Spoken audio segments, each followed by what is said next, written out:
तो देखिए स्टार्टअप हम लोग किसको कहेंगे? अगर मान लीजिए कोई न्यूली इनोवेटेड कोई आइडिया है, ठीक है ना, कोई न्यूली इनोवेटेड कोई आइडिया है या फिर कोई बिजनेस का स्ट्रक्चर है और वो कहाँ है? अपने बिगिनिंग स्टेज में। कहाँ है? बिगिनिंग स्टेज में।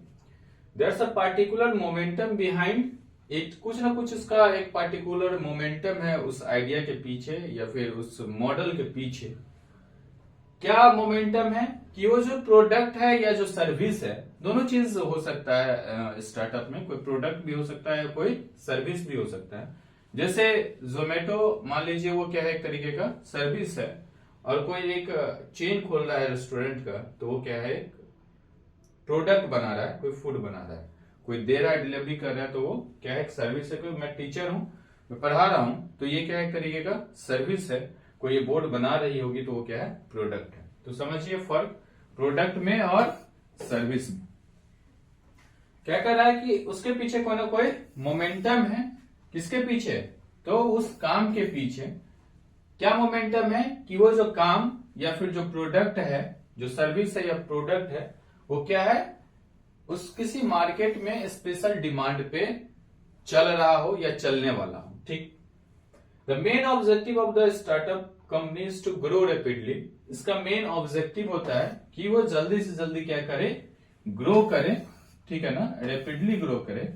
As a result they offering something that fill particular gap of the market. और इस ग्रो करने के लिए वो क्या करता है? कुछ ना कुछ ऐसा चीज ऑफर करता है जो मार्केट के किसी न किसी गैप को क्या करे? फुलफिल करे। क्लियर है बात? कि स्टार्टअप का जो कंसेप्ट है किसी भी स्टार्टअप कंपनी का, वो ये होता है कि हम किसी एक गैप को फिल करें मार्केट में, जिससे हम रैपिडली ग्रो करें।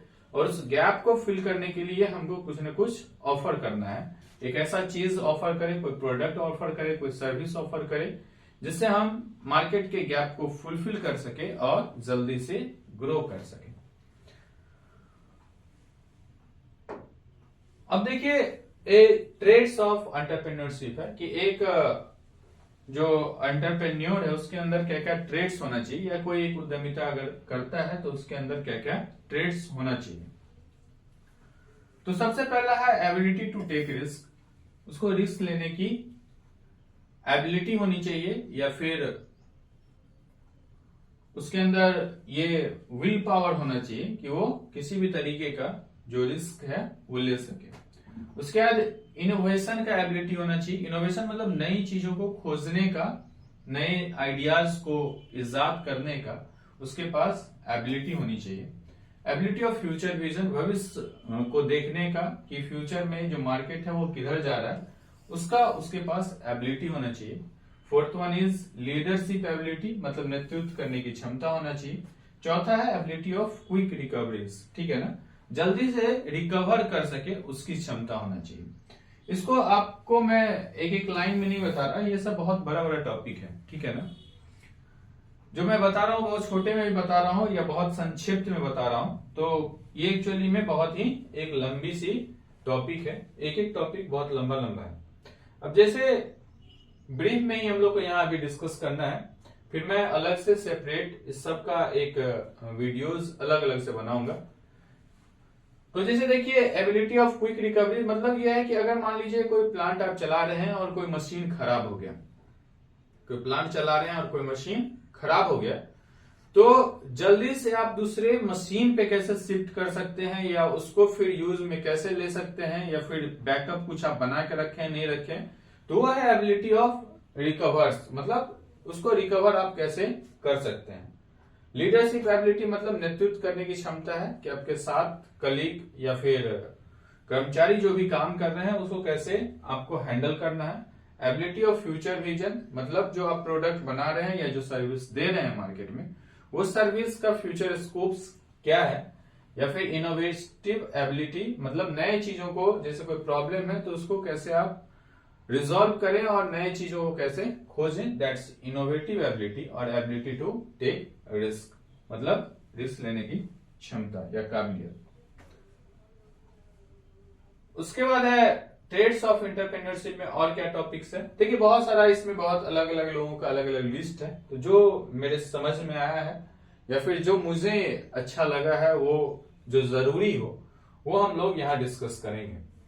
Ability of right decision at right time. अगर मान लीजिए कोई ऑर्गेनाइजेशन में आप काम कर रहे हैं या फिर कोई ऑर्गेनाइजेशन को रन कर रहे हैं, तो आप सही समय पे सही निर्णय ले पा रहे हैं कि नहीं ले पा रहे हैं, इस बातों को समझना जरूरी। उसके एबिलिटी ऑफ मनी मैनेजमेंट, जो कैश का फ्लो है उसका मैनेजमेंट आपको आना चाहिए।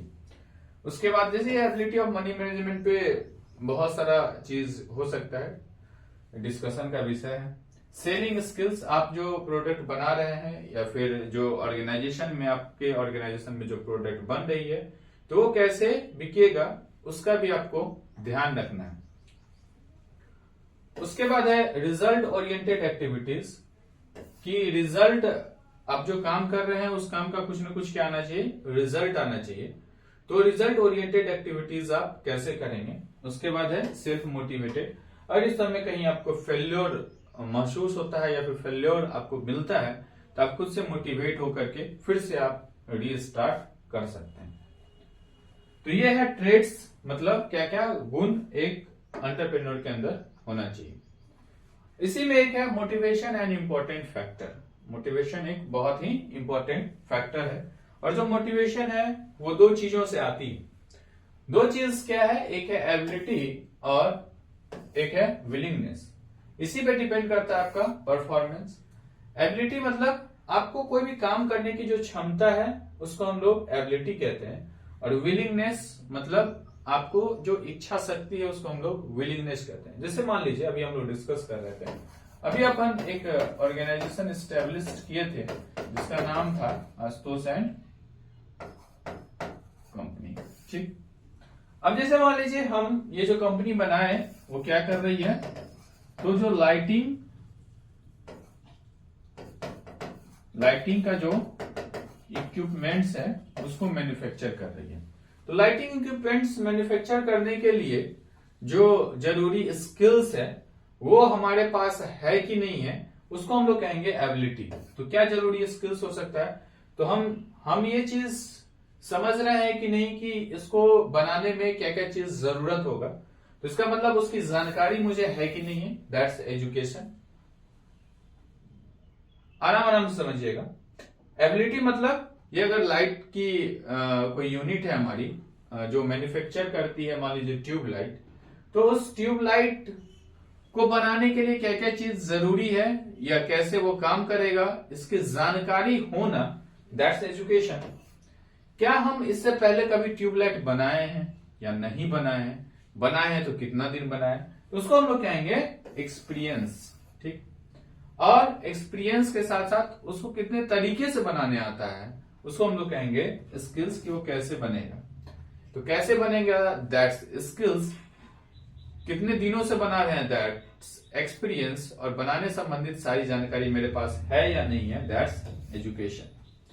विलिंगनेस, कि हमारा इच्छा है कि हमको ट्यूबलाइट बनाना है, that's passion and it's willingness. तो जो मोटिवेशन के लिए दो चीज समझना जरूरी है, एक है एबिलिटी और एक दूसरा है विलिंगनेस। और ये जो परफॉर्मेंस है किसी भी एंटरप्रेन्योर का, वो डिपेंड करता है इसी दो फैक्टर पे, एक है एबिलिटी पे और दूसरा है विलिंगनेस पे, ठीक।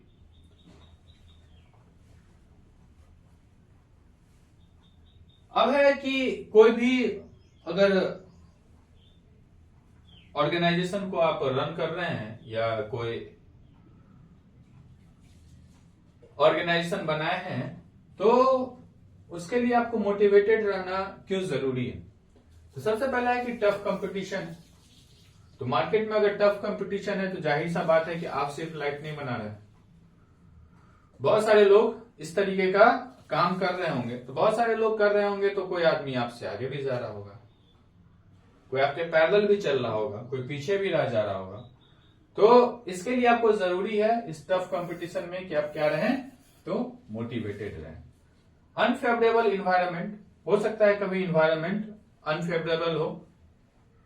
अब लाइट बना रहे हैं और कोई ऐसा इन्वायरमेंटल कंडीशंस आ गया जिसके कारण आपका जो यूनिट है या आपके जो लोग काम कर रहे हैं वो नहीं आ पाए, आपका यूनिट खराब हो गया, इलेक्ट्रिसिटी का प्रॉब्लम हो गया, या कुछ भी हो सकता है environmental conditions.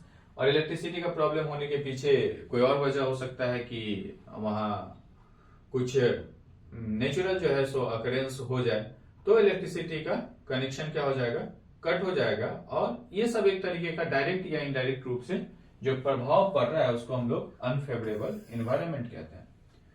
To create public demand, आप पब्लिक डिमांड बन पा रहे हैं कि नहीं बन पा रहे हैं, ये भी एक समस्या है।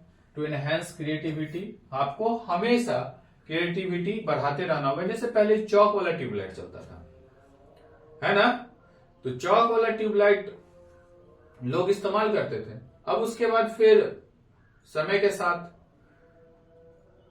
विदाउट चौक वाला ट्यूबलाइट आ गया, इनबिल्ट चौक था उसमें। उसके बाद फिर अब आजकल एलईडी वाला चल रहा है।